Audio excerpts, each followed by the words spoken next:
سنو اے چاند سی لڑکی، تمہاری دعا قبول کیوں نہیں ہوئی؟ کیونکہ تمہیں اپنے رب پر یقین نہیں، کیونکہ تم نے اللہ سے بہت ہی معمولی سی چیز مانگی ہے اور اس نے تو تمہارے لیے بہت ہی خوبصورت لکھا ہے۔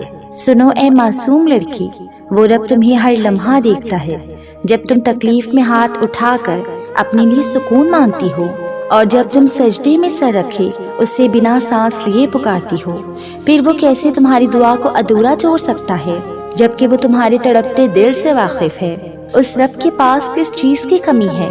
ایسا کیا ہے جو وہ کر نہیں سکتا؟ وہ چاہے تو تمہیں وہ سب دے دے جس کی تم خواہش کرتی ہو۔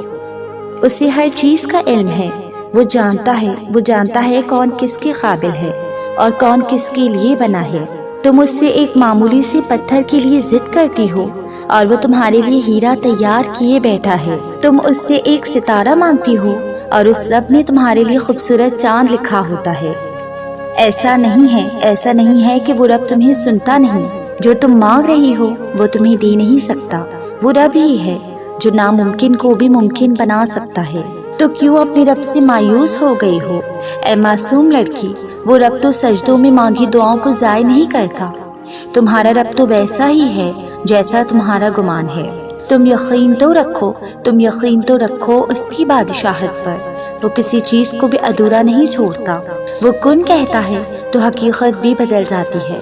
تمہارا نصیب کیا چیز ہے؟ تم صبر تو رکھو۔ اگر تکلیفوں سے نہیں گزرو گی تو اپنے رب کی تلاش میں کیسے نکلو گی؟ اگر زندگی میں سکون ہی سکون رہا تو اللہ کے سجدوں میں سکون کیسے ڈھونڈو گی؟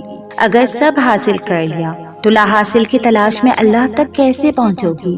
اگر آنکھیں نم نہ ہوگی تو اللہ کے سامنے رونا کیسے سیکھو گی؟ اگر درد سے نہیں گزرو گی تو اللہ کی محبت کو محسوس کیسے کرو گی؟ اگر دل نہ ٹوٹے گا تو اپنے ٹوٹے دل میں اپنے رب کو کیسے دیکھو گی؟ اگر سجدوں کی عادت نہ ہوئی تو تہجد تک کیسے پہنچو گی؟ کچھ تکلیفیں تو صرف اللہ سے ملوانے کے لیے آتی ہیں، کچھ درد تو صرف اللہ کی محبت کا احساس کروانے آتے ہیں۔ دل ٹوٹنا اور جوڑنا سب اس کے ہاتھ میں ہے۔ ناممکن چیز کو بھی وہ رب ممکن بنا سکتا ہے، لیکن جو سب مل جائے تو رب کیسے ملے گا؟ جو ہر خواہش پوری ہو جائے تو اللہ کے سامنے مانگنے کی تڑپ کیسے ملے گی؟ بس وہ رب ہی ہے جو بندے کو توڑ کر اپنے قریب کر لیتا ہے۔ سب بے خبر ہیں مگر اللہ تو جانتا ہے۔ جب تم سانس لیے بغیر اپنے رب کا نام بار بار دہراتے ہو، جب تم ہر ہچکی پر یہی کہتے ہو اللہ پاک آپ کہاں ہیں، جب تم کہتے ہو میں تھک گیا ہوں میرے اللہ، میری مدد کریں، مجھے آپ کی ضرورت ہے، جب تم اپنے ٹوٹے دل کی تکلیف اپنے رب کے سامنے رکھتے ہوئے اس سے اپنی کہانی سناتے ہو، وہ لمحہ ایسا لمحہ ہوتا ہے جب انسان اور اللہ کے درمیان ذرہ برابر بھی فاصلہ نہیں رہتا۔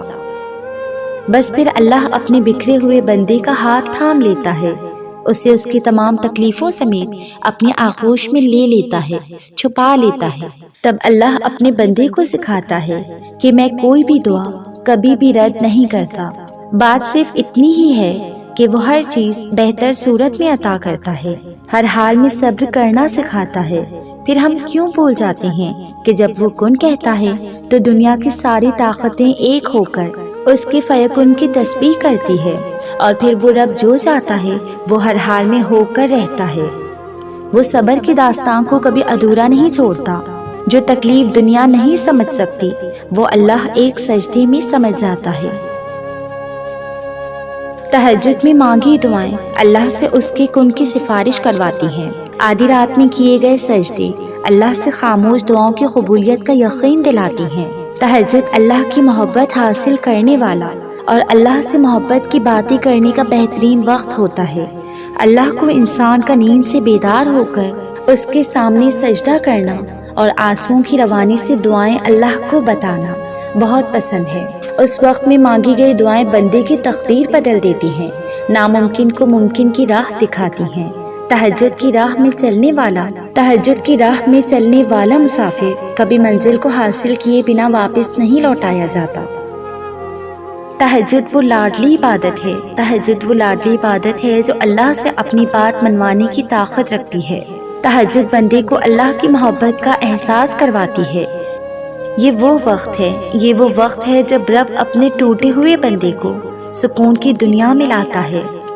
اللہ جانتا ہے کب کون سی بات اس کے بندے کے لیے تکلیف کی وجہ بنی ہے۔ وہ بے حد چاہتا ہے تمہیں، اسے پتا ہے تمہاری آزمائش لمبی ہو گئی ہے۔ وہ جانتا ہے دعا کرتے کرتے تمہیں ایک عرصہ ہو گیا ہے۔ اگر تمہاری دعائیں قبول نہیں ہو رہی تو اس کا مطلب تمہارے رب کا انکار تو نہیں ہے نا۔ اسے پسند ہے تمہارا شدت سے مانگنا، اس سے محبت ہے تمہارے بار بار مانگتے رہنے سے، جب تم یقین کے ساتھ اس کے سامنے ہاتھ پھیلاتے ہو۔ وہ ہر کسی کو نہیں چنتا اپنی محبت کے لیے، وہ یہ شرف ہر کسی کو نہیں بخشتا، بس کچھ لوگوں کا صبر اسے پسند آ جاتا ہے۔ وہ پھر ٹوٹے دلوں کو اکیلا کیسے چھوڑ سکتا ہے؟ اسے بس تمہارے سجدے پسند آ جاتے ہیں، جب اس نے تمہارے ٹوٹے دل کو خود کے لیے خاص کیا ہے، تمہاری دعاؤں کو بھی خود کے لیے چن لیا ہے۔ وہ دیر کر رہا ہے مگر انکار نہیں، اور بہتر کو بہترین بنا رہا ہے۔ وہ تمہارے صبر کے ٹوٹنے سے پہلے ہی تمہیں تھام لے گا۔ بعض اوقات جی چاہتا ہے میرا رب میری ساری دعاؤں کا جواب دے، اور وہ رب میرا ہاتھ تھام کر مجھے دلاسا دے اور مجھے بتائے میری یہ مایوسی کو امید میں بدل دے گا، اور وہ مجھے بتائے کہ میرے سجدوں میں کی گئی سرگوشیوں سے وہ ناواقف نہیں ہے۔ وہ رب مجھے بتائے کہ مجھے میری طاقت سے زیادہ نہیں آزمایا جائے گا۔ وہ رب مجھے بتائے کہ میرا بار بار تھکتے ہوئے آسمان کی جانب دیکھنا اور اپنے رب کو پکارنا وہ دیکھ رہا ہے۔ وہ رب مجھے بتائے کہ وہ میری ساری ادھوری دعاؤں کو خود کے پاس سنبھال رہا ہے، اور میری ہر خاموش آہ کو بڑے غور سے سن رہا ہے۔ جب میں سکون کی تلاش میں اس کے سامنے سجدہ کر رہی ہوتی ہوں، میں جانتی ہوں میرا رب سب کچھ دیکھ رہا ہے، میری ہر دعا کو سن رہا ہے، میرے سجدوں کو کبھی ضائع نہیں کرے گا۔ وہ تو میرا رب ہے جو مجھے سب سے زیادہ محبت کرتا ہے، میری ہر بات کو بنا کہے بھی سمجھ لیتا ہے۔ میرا ہار کر صرف اسے دیکھنا ہی کافی ہے، وہ میرے دل میں اپنی محبت کا سکون ڈال دیتا ہے۔ میں جانتی ہوں میرا رب بہت قریب ہے، وہ میری ہر مایوسی کو ایک دن ختم کر دے گا اور مجھے امید کی نئی راہ دکھائے گا انشاءاللہ۔ تہجد کا کمال۔ اگر آپ کسی چیز کو بے صبری سے اپنانا چاہتے ہو تو تہجد ادا کرو۔ جو بھی چاہیے اسے مانگنے میں کبھی ہار مت مانو، کیونکہ آپ جس سے مانگ رہے ہو وہ کوئی اور نہیں بلکہ پوری کائنات کا مالک ہے۔ آپ اس سے مانگ رہے ہو جو بہترین دینے والا ہے، جو سب سے زیادہ رحیم اور کریم ہے، جو ہر ناممکن کو ممکن کرنے والا ہے، جو کرشمات دکھانے والا ہے۔ اسے پہلے سے پتا ہے آپ کو کیا چاہیے، لیکن وہ دیکھتا ہے کہ آپ کتنا زیادہ توکل رکھنے والے ہو اس پر، کس یقین سے دعائیں مانگ رہے ہو۔ تہجد کا وقت وہ وقت ہوتا ہے جب 95% لوگ غفلت کی نیند سو رہے ہوتے ہیں۔ اس وقت اللہ کو پکارنے والوں کی تعداد بہت کم ہوتی ہے۔ اللہ کے قریب اس کے کچھ بندے ہوتے ہیں، وہ جو چاہتے ہیں کہ اللہ انہیں عطا کرتا ہے۔ کہا جاتا ہے کہ تہجد کی دعا ویسی ہوتی ہے جیسا کہ کوئی تیر جو نشانے پر ہی لگتا ہے، مطلب دعا 99% قبول ہوتی ہے۔ اگر 1% قبول نہیں ہو رہی تو اس کے پیچھے اللہ تعالیٰ کی حکمت چھپی ہوتی ہے۔